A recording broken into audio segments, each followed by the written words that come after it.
자, 느헤미야의 이 말씀은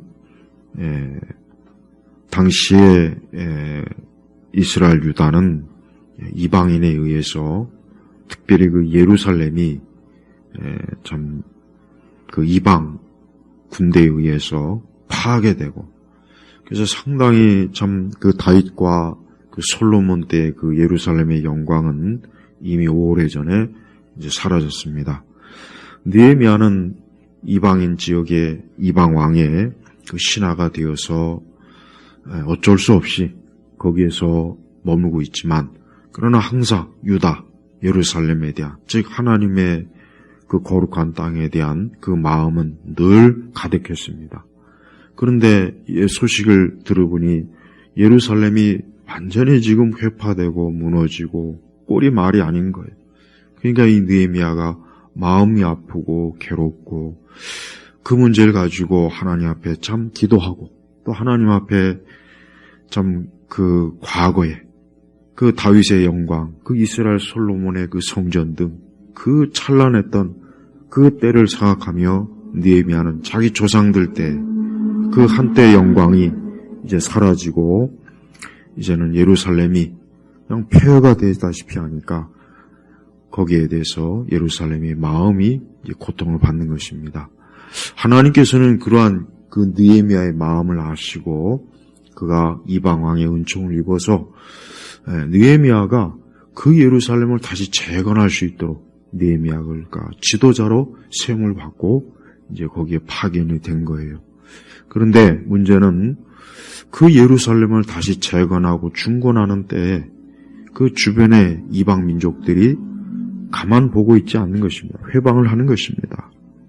그래서 7절, 8절에 보니까 산발락과 도비아와 아라비아 사람들과 암몬 사람들과 아스도 사람들이 예루살렘 성벽 중수가 진책되어 파손된 것이 복구되기 시작했다는 것을 듣고 매우 분개하였다 그랬어요. 그러니까 이 주변의 이방 민족들과 그 지도자들이 이 예루살렘이 또다시 옛날처럼 다윗과 솔로몬 시대처럼 강하게 또 다시 이 도시가 재건되면 자기들에게 분명히 또 불리하고 안 좋을 거라고 생각하니까 이걸 가만히 두고 볼 수가 없는 거예요. 그러니까 어때요?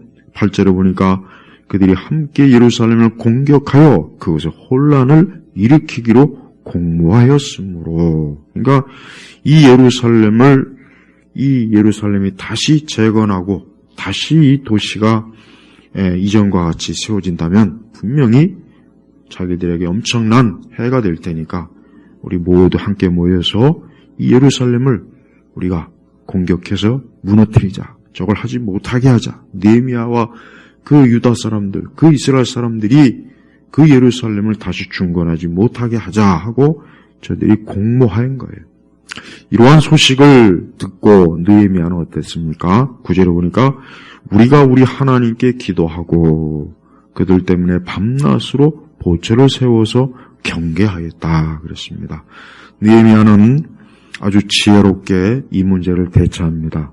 느헤미야는 무엇보다도 이 예루살렘의 중건이라고 하는 그 의미를 단지 어떤 한 도시를 세우는 그 정도 차원이 아니라 예루살렘은 어떤 것입니까?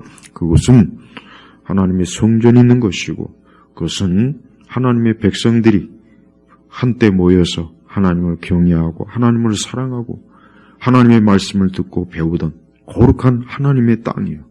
그러니까 이 주변의 이 민족들은 그런 예루살렘을 보면서 한때 다윗이 얼마나 강대했습니까? 솔로몬 때도 강대했죠. 솔로몬 이후에 이제 나라가 쪼개졌지만 자칫하면은 저 예루살렘이 또 번영하고 번성하게 되면 이거 안 되겠구나 그런 생각을 들었던 거예요. 무엇보다도 영적으로 예루살렘은 어디를 지칭합니까? 교회를 지칭하는 겁니다. 예루살렘은 영적으로 교회예요, 교회. 여러분 이 세상은요 교회가 무너지고 파괴되는 걸 좋아해요. 여러분 이 세상은 교회가 부흥하고 교회가 세워지고 교회가 번성하고 번영하는 거 절대 싫어합니다. 그거 좋아하진 않아요. 그러니까 이 마귀와 이 세대 악한 자들은 이 교회가 파괴되고 교회가 무너지고 교회가 어떻게 되는지 쇠퇴하면 아주 너무 좋아가지고 길길이 날 때입니다. 반대로 교회가 번영하는 건 싫어요. 교회가 영적으로 번영하는 것만큼 이 마귀가 싫어하는 건 없어요. 그래서 우리는 오늘 이 말씀을 그저 단순히 보이는 예루살렘이 재건되는 그런 차원이 아니라 영적으로 뭐예요? 예루살렘은 앞으로 우리 주 예수님께서 오셔서 그곳에서 복음을 전하고 그곳에서 재판을 받고 우리 주 예수님께서 이 예루살렘의 거리를 활보하면서 메시아의 그 왕권을 행사할 아주 중요한 곳이에요. 영적으로 우리는 예루살렘이라고 하는 것이 대단히 중요하다는 것을 우리가 이렇게 잘 알아야 됩니다. 느헤미야는 무엇보다도 저 악한 대적자들이 그 예루살렘을 다시 중건하는데 분명히 저들이 공격하고 해방할 거라는 걸 알았기 때문에 이것을 지혜롭게 현명하게 대처하는데 무엇보다도 어떻습니까? 9절에 보니까 우리가 우리 하나님께 기도하고 그랬습니다. 기도하고. 자, 그래요. 우리는 무엇보다도 하나님께 기도하는 것이 가장 우선이라는 걸 알아야 돼요. 가장 우선이었어요. 여러분, 느헤미야가 그 어떤 것보다도 기도를 가장 먼저 어때요? 기도로 대처한 그 방법을 쓴 것을 우리가 잘 알아야 됩니다. 그 다음에 그들 때문에 밤낮으로 보초를 세워서 경계하였다. 그 다음에 이제 군사를 세워서 혹시라도 적의 공격이 올까 하고 보초를 세워서 경계를 한 거예요. 여기서 우리는 중요한 지혜를 봅니다. 우리가 이 세상을 살아가는데 우리가 인생을 살아가고 우리가 이 땅에서 일하고 하는 모든 삶 속에서 가장 우선순위 되어야 되는 게 뭐냐? 기도가 우선이라는 거예요. 기도가 가장 우선이라는 거예요. 하지만 우리는 이것을 말씀을 듣고 당연히 그래야죠. 그거 당연하죠. 우리는 그렇게는 알고 있지만 실제적으로 우리는 기도가 자꾸 후순위로 밀려져요. 자꾸 뒤로 밀려지는 거예요. 이거 바쁘고 저거 바쁘고 이것이 우선이고 이것이 우선이고 자꾸 기도는 자꾸 뒤로 밀려지는 거예요. 그러다 보면 어떻게 되겠습니까? 나중에 기도는 소멸돼 버려요. 기도는 그냥 형식적이 되고 대충 하게 되고 기도를 하는 시간은 매우 적어지고 다 그렇게 돌아가요. 느헤미야는 예루살렘을 중건하는 데 있어서 가장 중요한 것은 하나님께 기도해야 된다는 것을 알았어요. 하나님께 기도해서 그 예루살렘을 다시 중건하는데 그 회방하는 무리들, 그 악한 원수 마귀, 그들을 대적하려면 단순히 사람들을 군사들을 보초를 세우고 경계하는 것만 가지고는 안 된다는 걸 아는 거예요. 그래서 어때요? 하나님께 기도하고. 여러분, 우리의 일상의 삶 속에 가장 우선은 항상 기도하는 것입니다. 기도가 우선이에요. 기도가 우선이 되지 않으면은 우리가 아무리 지혜롭게 현명하게 우리가 무엇을 한다고 해도 우리가 알지 못하는 사이에 내가 아무리 내 지식과 경험과 지혜를 쏟아부어도 어때요? 결국은 뭔가 모른가 어디에선가 무너지게 되고 어디에선가 이 원수 마귀로 인해서 큰 시험에 들거나 분명히 그로 인해서 고통을 받을 겁니다. 구약에 보면 이보다 훨씬 더 앞서서 모세와 여호수아를 보십시오. 여호수아가 아말렉 족속과 전쟁을 할 때 모세는 어떻게 했습니까? 모세는 산 위에서 하나님께 기도했습니다. 산 위에서 하나님께 기도했어요. 아론과 훌은 그 모세가 기도할 때 모세의 손이 내려가지 않게 양옆에서 모세의 팔을 붙잡아줬어요. 왜? 가만히 보니까 여호수아가 밑에서 전쟁을 하는데 여호수아가 한참 여호수아와 그 군대가 전쟁을 잘하면서 이겨가는 중에 또 어느 때 가만히 보니까 또 전쟁에 밀리는 거예요. 그래서 왜 그런가 보니까 모세의 손이 내려가니까 그때는 여호수아와 그 군대가 적에 의해서 오히려 밀리는 거예요. 전쟁에서 자꾸 또 뒤로 쫓겨나는 거예요. 그러니까 그걸 보니까 안 되겠다 싶으니까 모세의 손이 내려가지 않도록 모세가 계속 하늘을 향하여 기도하도록 양옆에서 기도의 힘을 받쳐준 것입니다. 거기서 우리가 알 수 있는 건 뭡니까? 여호수아가 열심히 그와 그의 군대가 전쟁을 하는 것도 물론 중요한데 그 군대가 결정적으로 승리할 수 있는 비결이 뭐냐? 모세가 하나님께 기도하는 그 기도의 손이 올라갔기 때문에 그러는 거예요. 만약에 모세가 기도하지 않았다면, 모세가 기도를 중간에 진짜 완전히 쉬어버렸다면 여호수아와 그 군대는 패배했을 거예요. 패배했을 거예요. 성경에 왜 그게 기록되었겠습니까? 성경에 왜 성령께서는 그런 기록을 왜 해놓으셨을까요? 그것은 우리로 하여금 후대, 우리 성도들로, 우리 교회로 하여금 기도가 이렇게 중요하구나, 중요하다는 것을 알려주기 위함이에요. 여러분의 가정에서도 이렇게 기도해야 돼요. 여러분의 가정에서도 먼저 하나님께 기도해야 됩니다. 하나님께 기도할 때 여러분의 가정도 든든히 세워지는 것이고, 교회는 뭐 말할 것도 없죠. 교회는 당연히 기도가 더 우선이겠죠.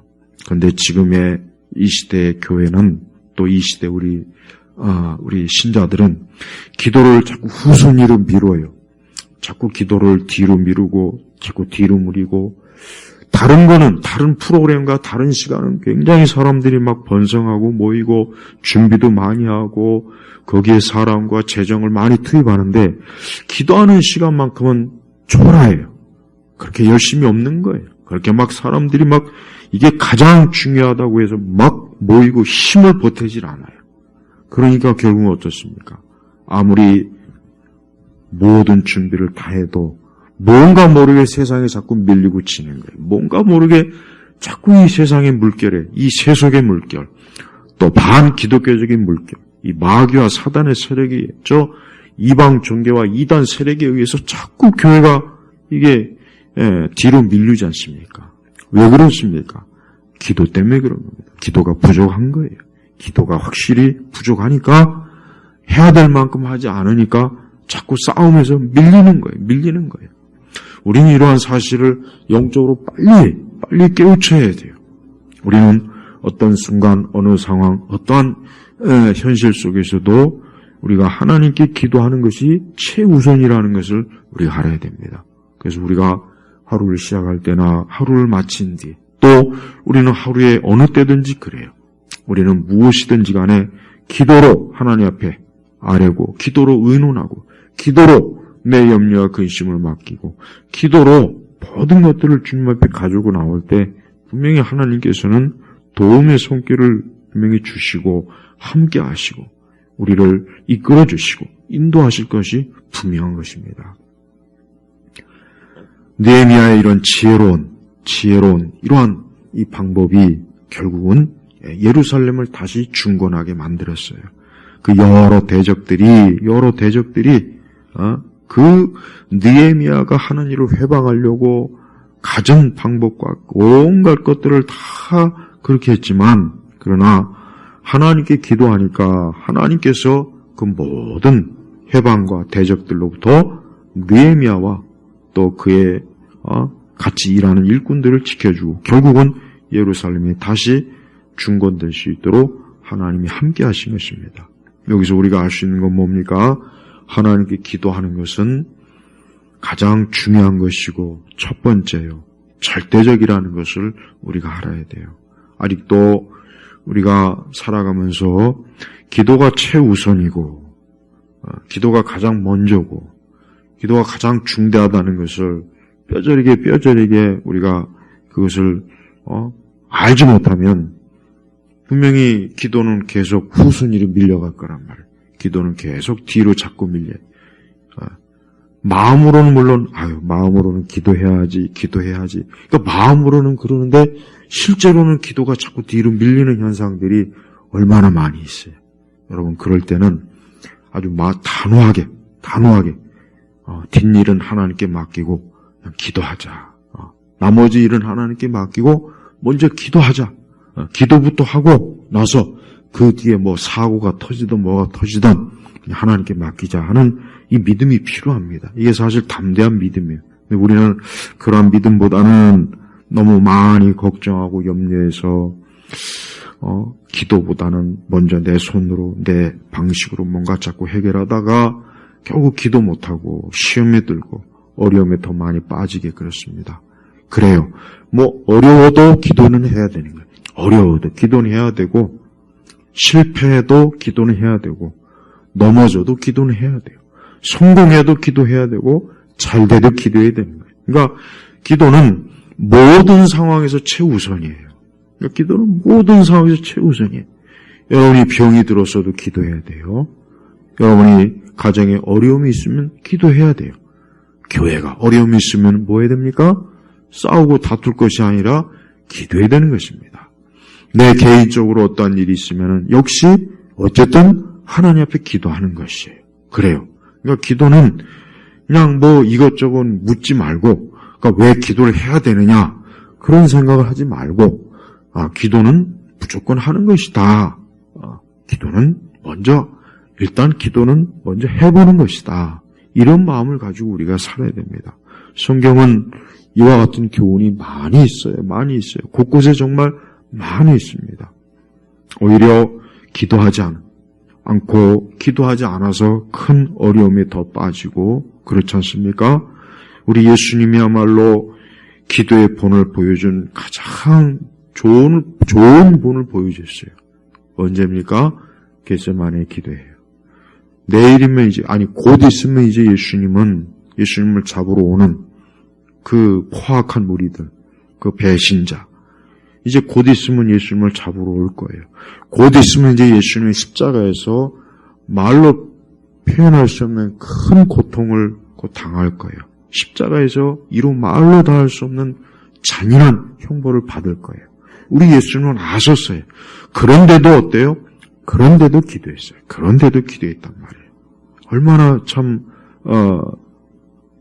우리 예수님이 기도의 본을 잘 보이지 않습니까?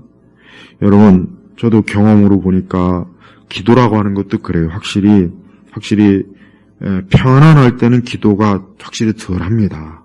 좀 편안하고 별 문제 없고 그렇게 크게 그럴 때는 확실히 아무리 기도한다고 애를 써도 좀 뭔가 모르게 기도가 이게 좀 약하다는 생각이 들어요.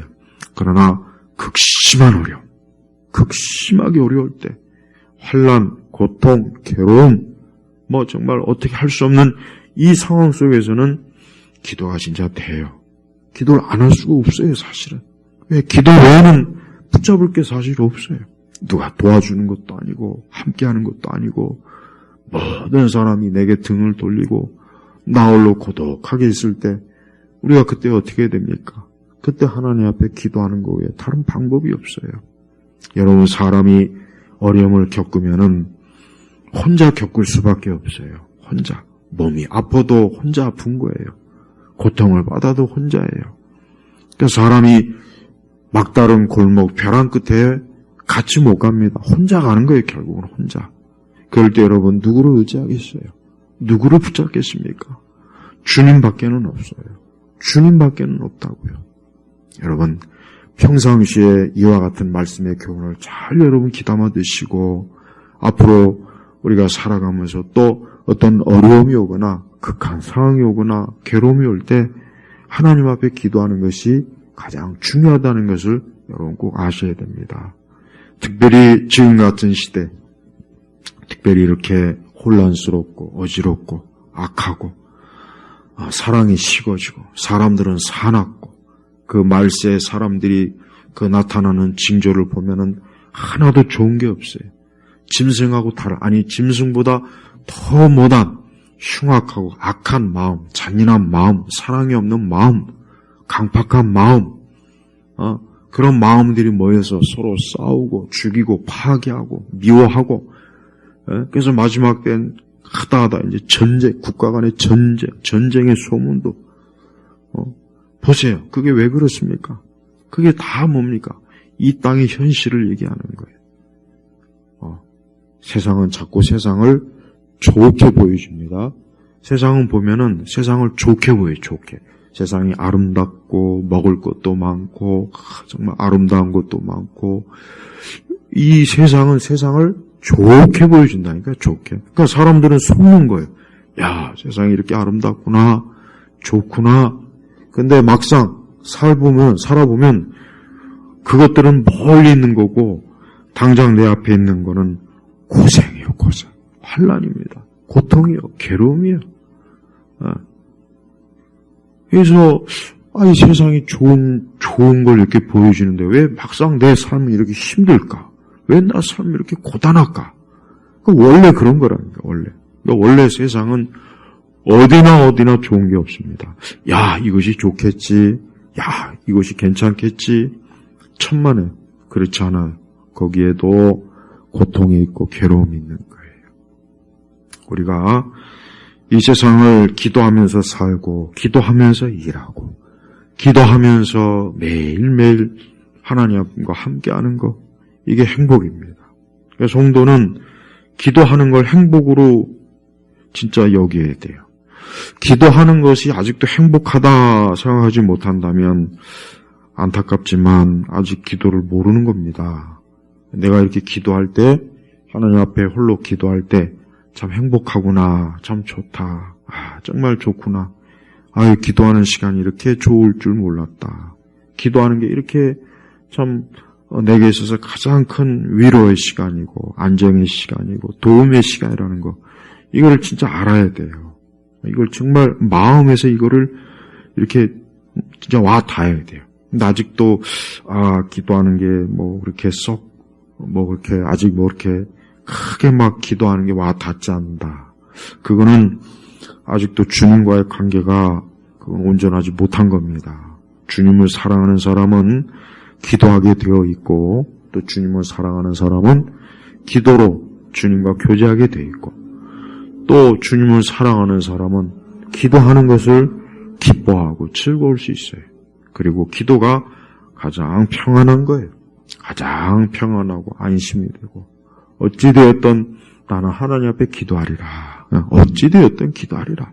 내가 토굴에 들어가 있던, 병원의 병실에 들어가 있던, 가장 고통스러운 곳에 가 있던, 심지어 죽음의 문턱에 이르렀을 때도 여러분 뭘 하겠습니까? 기도해야 돼요. 그때도 기도하는 거예요. 주님께서 내 손을 붙잡으셔서 이 요단강을 잘 건너서 천국에 입성하게 해달라고 주님께 기도하는 거예요. 그러니까 여러분, 기도만큼 좋은 게 없어요. 이제 우리 성도들이 하나님 앞에 기도를 최우선으로 여기고, 하나님 앞에 항상 기도가 먼저. 그러니까 여러분이 하루를 시작할 때 기도가 우선이다. 기도가 먼저다. 아이들한테도 그렇게 또 가르쳐야 돼요. 아이들한테도 꼭 가르치세요. 기도가 먼저다. 하나님 앞에 먼저 기도해라. 항상 기도해라. 그러니까 아이들한테 잔소리 하려면은 다른 잔소리는 하지 않아도 되는데, 하여튼 기도하라는 잔소리는 아주 귀에 못이 박히도록 하십시오. 성경 읽어라, 기도해라. 아주 그거를 듣기 싫다고 해도 해요. 그러면 이제 아이들이 그게 나중에 커서도 그 기도하라, 성경 읽어라는 그게 진짜 이 마음에 아예 그냥 박혀버리니까 진짜 기도하고 성경 읽게 돼요. 그리고 이제 살다 보면, 우리 아이들도 살다 보면 어려움 많이 겪습니다. 어려움을 겪어요. 그러면 어떻게 하겠어요? 기도해야 되겠구나. 성경 읽어야 되겠구나. 우리 엄마 아빠가 늘 기도하고 성경이라고 했는데 그 이유를 내가 알겠구나 하고 깨달을 때가 옵니다. 아이들이 깨달을 때가 와요. 응? 젊은 우리 많은 참 사람들이 어려워서 참 자살을 많이 해요. 물론 청년들 뿐은 아니겠지만은 많은 사람들이 힘들고 고생이 되고 괴로우니까 그냥 삶을 등지는 일이 많이 있습니다. 근데 그때 하나님 앞에 기도하면 얼마나 좋을까? 그때 하나님의 말씀을 펴들고 읽으면 얼마나 좋을까? 시편 말씀을 읽으면 얼마나 좋을까? 그러니까 인생은 결국은 어느 누구나 다 막다른 골목, 누구나 다 벼랑 끝에 이를 때가 있습니다. 그때 하나님 앞에 기도하는 사람은 살아날 것이고, 하나님께 기도하지 않는 사람은 죽는 거예요. 그러니까 기도해야 됩니다. 제발 우리 스스로도 무엇보다도 기도, 최우선은 기도, 가장 먼저 기도, 항상 마음에 새기셔야 돼요. 그럴 때 참 우리의 삶은 하나님의 위로와 도우심과 풍성하심이 있고 우리 마음에 참 괴로움과 고통과 우리의 그 인생사의 그 쓴 뿌리, 쓴 물, 그 마라의 쓴 물, 그게 기도를 통해서 쓴 게 달게 되는 거라고요. 그러니까 쓴 것을 달게 하려면 다른 방법이 없어요. 기도밖엔 진짜 없습니다. 기도밖엔 없는 거예요.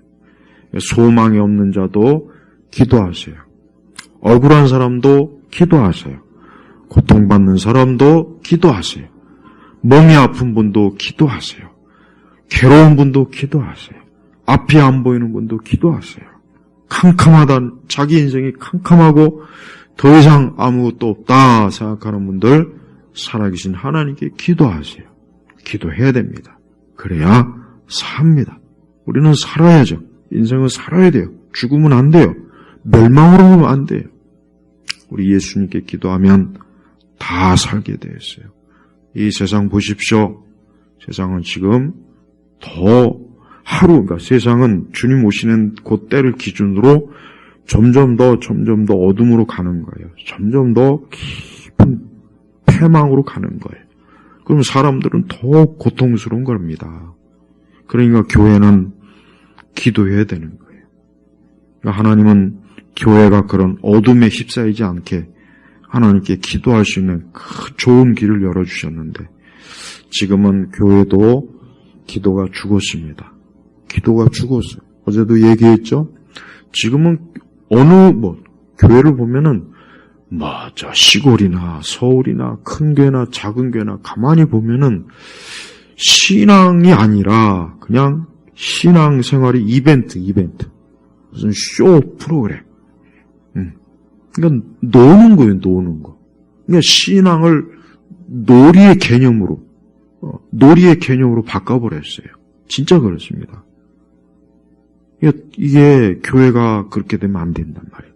예배도, 말씀도, 모든 게 보면은, 무슨 연애 프로그램 같아. 이러면은, 이거 진짜 큰 문제입니다, 이거. 그러니까 마지막 때, 교회가 배교의 길로 가는 이유가 다 있어요. 진리를 내팽개치고, 기도 안 하고. 어제도 얘기했잖아요. 하나님 앞에 진짜 깨어서 기도하는 사람이 우리 시대 교회마다 몇 사람이나 되겠습니까? 어느 교회든지 간에. 큰 교회든 작은 교회든 그 교회에서 정말 여선지자 안나처럼 하나님 앞에 기도하는 사람이 몇 명이나 되겠냐고 하면 몇 명이나. 제가 얘기했죠? 옛날 많았어요. 제 기억에 70년대, 80년대만 해도 그 당시 보면은 항상 교회는 늘 기도하는 사람이 있어요. 새벽에도 저녁에도 늘 깨어서 기도하는 사람이 다 있다니까요. 근데 지금은 안 그렇다고요. 지금은 안 그래. 그래서 참 안타까워요. 제발 우리 성도들, 우리 예일교회 성도들은 다른 거를 꿈꾸지 마세요. 우리 교회가 커져야지, 예배당도 있어야지, 주차장도 있어야지, 프로그램도 많아야지, 우리 교회가 좋은 시설이 있어야 되고, 그런 거는 하나도 중요한 것도 아니고, 그런 거 없어도 돼요. 하나님 앞에 기도해야지 하는 이 마음을, 저는 우리 예일교회 성도들이 다 가졌으면 좋겠어요. 어린아이도, 우리 학생도, 청년도, 장년도, 하나님 앞에 기도해야지. 그래서, 모두가 다 기도의 사람이 되시길 주의 이름으로 축복합니다. 아버지 하나님 감사합니다.